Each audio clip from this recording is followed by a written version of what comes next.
ചാനലിലേക്ക് എല്ലാവർക്കും സ്വാഗതം. ഇന്നത്തെ റെസിപ്പി ഒരു വെറൈറ്റി ലഞ്ച് റെസിപ്പിയാണ്. നാടൻ കോക്കനട്ട് റൈസാണ് ഉണ്ടാക്കിയിരിക്കുന്നത്. നല്ല മണമാണ് ഈ ചോറിന്. ഇതിൻ്റെ ഇൻഗ്രീഡിയൻസ് എല്ലാം ചേർന്നപ്പം നല്ല ടേസ്റ്റാണ്. ആ നെയ്യുടെയും പെരിഞ്ജീരകത്തിൻ്റെ പൊടിയും അതെല്ലാം കൂടെ ചേർന്നപ്പം നല്ല ടേസ്റ്റാണ്. നമുക്ക് ഇതിൻ്റെ വീഡിയോ ഒന്ന് കണ്ടു നോക്കാം. നാടൻ തേങ്ങാച്ചോറ് ഉണ്ടാക്കുന്നതിന് ഞാൻ 2 കപ്പ് ബസുമതി അരി എടുത്തിട്ടുണ്ട്. ഇത് ലോങ് ഗ്രെയിൻ്റെ ആണ്. ഏതരി വെച്ചും നമുക്ക് ഈ ചോറുണ്ടാക്കാം. ആദ്യം ഈ അരി നല്ലതുപോലെ കഴുകി, ഈ ഉലുവയും കൂടെ നല്ലപോലെ കഴുകി നമുക്കൊരു പാത്രത്തിലേക്കിടാം. നല്ലതുപോലെ കഴുകിയെടുത്ത ഈ അരിയും ഉലുവയും കൂടെ നമുക്ക് ചോറ് വേകാനെടുത്തിരിക്കുന്ന ബൗളിലേക്ക് ഇട്ട് കൊടുക്കാം. ഞാൻ നേരത്തെ പറഞ്ഞതുപോലെ നമ്മുടെ പുഴുക്കലരി എടുക്കാം. എല്ലാ അരിയും നമുക്ക് ഈ ചോറ് വെക്കാനെടുക്കാം. നമ്മളിത് കഴുകി വൃത്തിയാക്കിയിട്ടിരിക്കുകയാണ്. നമ്മൾ 2 കപ്പ് അരി എടുത്തിരിക്കുന്നത്. ആ ചോറ് വെക്കുന്നത് നമ്മൾ വറ്റിച്ചെടുക്കുകയാണ്. സാധാരണ നമ്മൾ 2 കപ്പിന് 4 കപ്പ് വെള്ളമാണ് ഒഴിക്കുന്നത് ബിരിയാണിക്ക്. ഇതിന് 2 കപ്പ് അരിക്ക് 4 കപ്പ് തേങ്ങാപ്പാലാണ്. അപ്പം ഞാൻ 3 കപ്പ് തേങ്ങ എടുത്തിട്ടുണ്ട്. ഇത് നല്ലതുപോലെ ഇതിൻ്റെ പാല് ഒരു 4 കപ്പ് എടുക്കാം. 4 കപ്പ് തേങ്ങാപ്പാൽ നമ്മൾ പിഴിഞ്ഞെടുത്തിട്ടുണ്ട്. ഇത് നമുക്കൊന്ന് മാറ്റി വെക്കാം. പുഴുക്കലരിയൊക്കെയാണ് ചോറ് വെക്കാൻ എടുക്കുന്നെങ്കിൽ ഈ 4 പോരാ. അതനുസരിച്ച് നിങ്ങൾ തേങ്ങാപ്പാൽ കൂട്ടിക്കോണം. ഇതിപ്പം നമ്മുടെ ബസ്മതി അരി ആയതുകൊണ്ട് ഇത് നമുക്ക് ശരിക്കും പറ്റിച്ചെടുക്കാവുന്നതാണ്.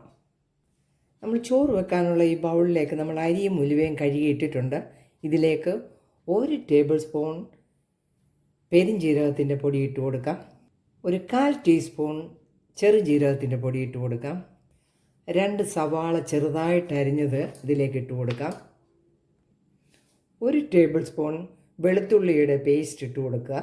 കുറച്ച് കറിവേപ്പിലയും 3 പച്ചമുളകും കൂടെ ഇതിലേക്ക് ഇട്ട് കൊടുക്കുക.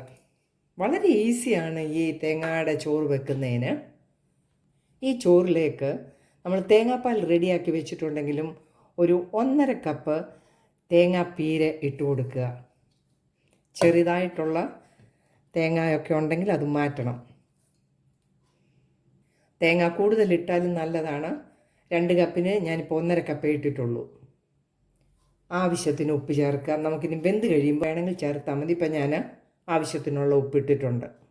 നമ്മളെടുത്ത് വെച്ചിരിക്കുന്ന 4 കപ്പ് തേങ്ങാപ്പാൽ ഈ ചോറിൽ ഈ അരിയിലേക്ക് ഒഴിച്ചു കൊടുക്കാം. നന്നായിട്ടൊന്ന് ഇളക്കാം.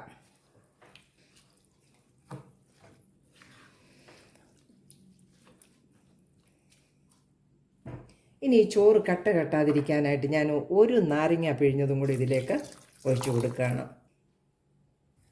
നമുക്ക് ഈ ചോറ് അടുപ്പിൽ വെച്ചിട്ട് ഒന്ന് വേവിച്ചെടുക്കാം. നമുക്ക് നല്ലപോലെ തിളച്ച് വരുമ്പോഴത്തേക്ക് 2 ഇൻഗ്രീഡിയൻസും കൂടെ ചേർക്കാനുണ്ട്. നമുക്ക് നല്ലപോലെ തിളയ്ക്കാനായിട്ട് വെക്കാം. ചോറ് നമുക്കൊന്ന് നോക്കാം. നല്ലതുപോലെ ഇത് തിളച്ച് വന്നിട്ടുണ്ട്.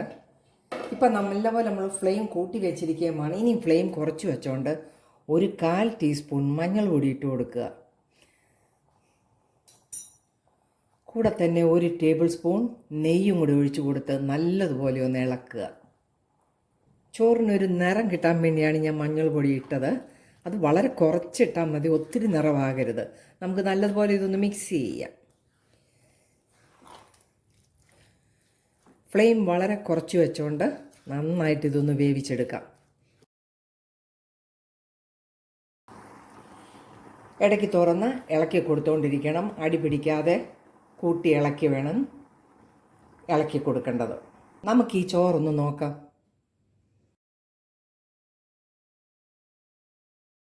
രണ്ട് മൂന്ന് പ്രാവശ്യം ഞാൻ അടി കൂട്ടി ഇളക്കിയൊക്കെ ചെയ്തിരുന്നു. നോക്കിയേ, നന്നായിട്ട് വെന്തിട്ടുണ്ട്. നല്ല മണമാണ് ഈ ചോറിന്. പെരിഞ്ജീരകത്തിൻ്റെ പൊടിയും ചെറുജീരകത്തിൻ്റെ പൊടിയും ഇതെല്ലാം കൂടെ ആയപ്പോൾ നല്ല മണമാണ്. നല്ല ടേസ്റ്റാണ് ഈ ചോറിന്. എല്ലാവരും ഒന്ന് ട്രൈ ചെയ്ത് നോക്കണം. ഇതിൻ്റെ കോമ്പിനേഷൻ നല്ല ബീഫ് റോസ്റ്റാണ്. എല്ലാവരും ഒന്ന് ട്രൈ ചെയ്യുമല്ലോ. എൻ്റെ വീഡിയോ ഇഷ്ടമായാൽ ചാനൽ ലൈക്ക് ചെയ്യാൻ മറക്കരുത്. നല്ല വീഡിയോ ആയിട്ട് വരുന്നത് വരെ ബൈ.